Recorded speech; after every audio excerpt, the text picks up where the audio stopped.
It's another beautiful Sunday afternoon. This is Rubbin Mind. You're very welcome. My name is Ebuka Obichandu. Welcome to a brand new month and a happy Independence Day, Nigeria. 57 years as an independent nation.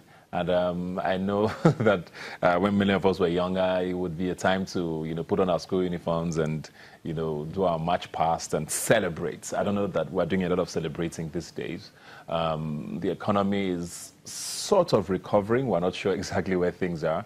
We hear that the recession is over. We don't know by how much. And if it's going to be a continuous trend, there's a lot that's going on with the nation, especially security-wise. The southeast is not particularly stable. The northeast is going through its own issues. The south has its issues. The north central, every region seems to be going through something, and it's not a time to be celebrating much as a nation. And a lot of talk has been going on in the last year about, the country sitting down and actually deciding our future together. 57 is not a very young age, but it's also not a very old age by national standards. But we want to believe that, as we say every year, things can only get better going forward. I have here with me Yemi Saka and Bola Dale Adekoya, who will help me today talk about Nigeria, which we always do on this show anyways. And it's many issues, whether we like it or not. Thanks for being here today. Happy Independence to both of you. Looking very Nigerian and very traditional. So, yes, 57 years. It's been a very up and down ride for the nation. No matter how young you are, you have an opinion on what Nigeria is and what Nigeria should be. So just coming from you now, looking at the last year in particular and this presidency and how things have shaped up, do you think we've made some progress from 56 or not? Well, Ibuka, let me start by saying that Nigeria is not where Nigeria should be.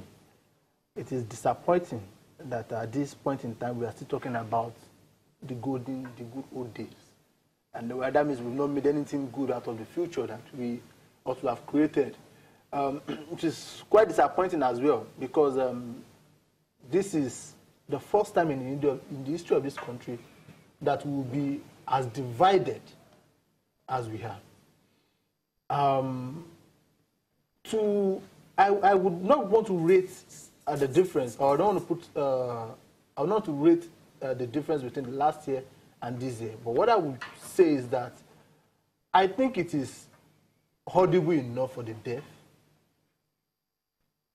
and especially for those who are on the streets, those who are trying to make ends meet, to compare and contrast how they were last year and how they are this year. I think that's just what I would say on that. What's your take? Well, my take is very simple. I'll borrow the word of what I fondly call my principal, General Babangida, and it says, we determine how successful any government is if you can still keep and guarantee one Nigeria.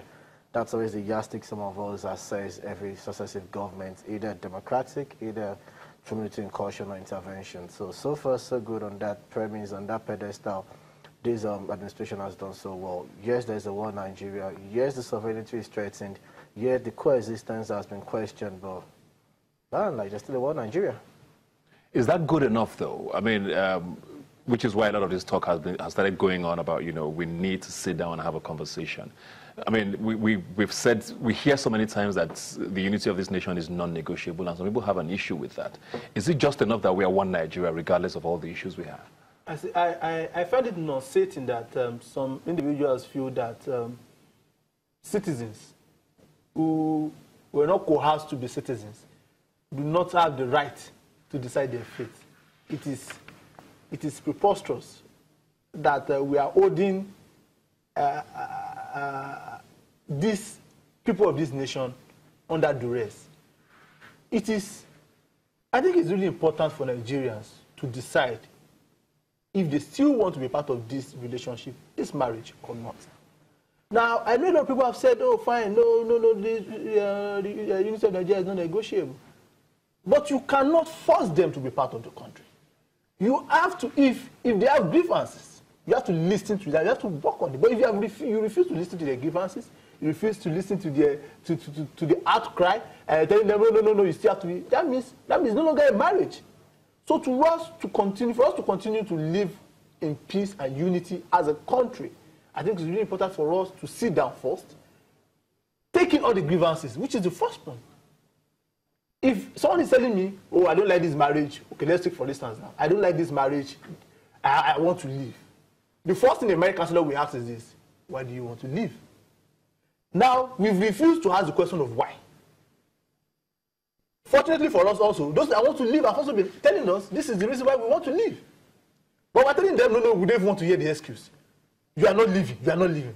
That means that such marriage is open to domestic violence. Yeah. And these are the issues that we should not allow in any society. It's interesting that we're talking about this on a day that I think the Catalans in Spain are going through their own drama right now, with trying to hold a referendum which the Spanish government has not allowed. So we're hearing about 300 and some people have been injured. But I want to go to a point President Buhari made today in his broadcast to the nation on independence, where he said, at all events, proper dialogue and any desired constitutional changes should take place in a rational manner at the national and state assemblies.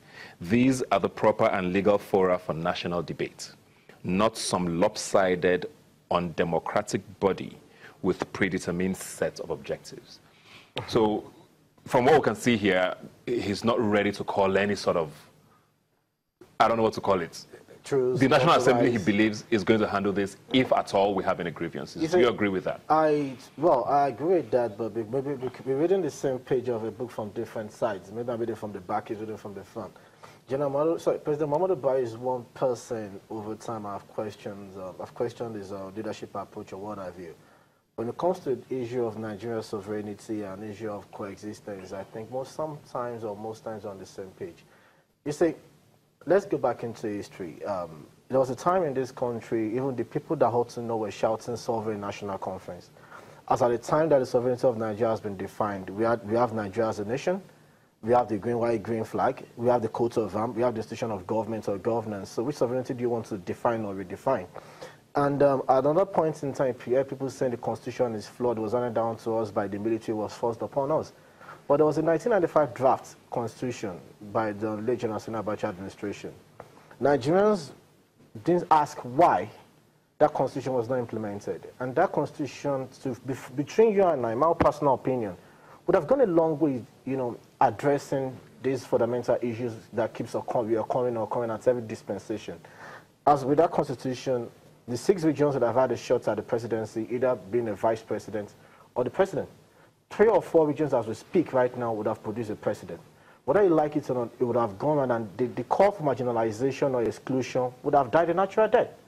But the constitution was not adopted because a body that calls itself Afenifere decided that they were not going to abide with that constitution because they were not part of the conference.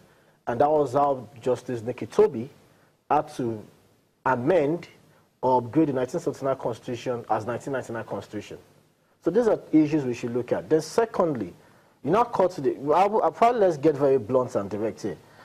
Towards the 2015 election, or just towards the May 2015, there was this agitation by HIPOB. Everybody keeps saying Igbos have been marginalized. They keep saying, yes, the killings of the Igbos in the north was what triggered the first civil war. But that wasn't just what happened. There was a coup. And to the best of my knowledge, that's the only coup in Nigeria that has been termed, named, categorized, classified as a tribal coup. And what happened? We had 30 federal ministers, 24 were Igbos. Igbos had 30 senior military officers, none were killed. The Hausas, the northern Nigeria, the Hausas had 10, all were killed. The west had 8, 2 were killed. Ademolegun was killed in his bed with his wife. Colonel Shodende was killed with a grenade in his bed because of a coup. And at the end of the coup, it now turned out to be a tribal coup. Lieutenant Hodgie was alleged to have met with the General Green University on Carter Bridge. And because they spoke in local dialect, he allowed him go, and that was why he wasn't killed. And it was even alleged that Azikwe was tipped of the coup. So at the end, when dust settled, it dawned on them that the allegation there was an ascendancy to push an Igbo dominance in Nigerian politics stayed. And that was why they started running from the north, especially Kaduna and Kano. And that was what sparked up the reprisal killings. And that was what led to the counter coup.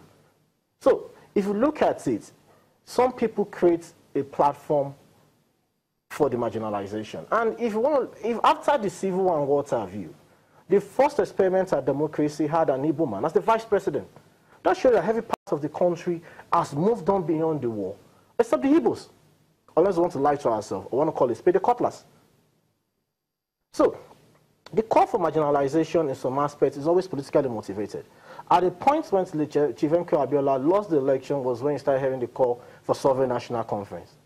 At the point when President Goodluck Nnamdi Azikiwe Jonathan lost the election was when the agitation of IPOB became intense. So are you saying the agitation? The agitation most times is not true reflection of the will of the people. It's on political actors latching on the sentiments of people ignorantly. So you don't believe there's a legitimate call from the southeastern part of Nigeria for what they're demanding right now? Not necessarily secession, but you don't think the southeastern part of this country is marginalized? I don't. Every region in this country has a fair share of marginalization. And every region of this country should be blamed for the marginalization they're going through. Either they've not done well enough or they're not doing anything at all.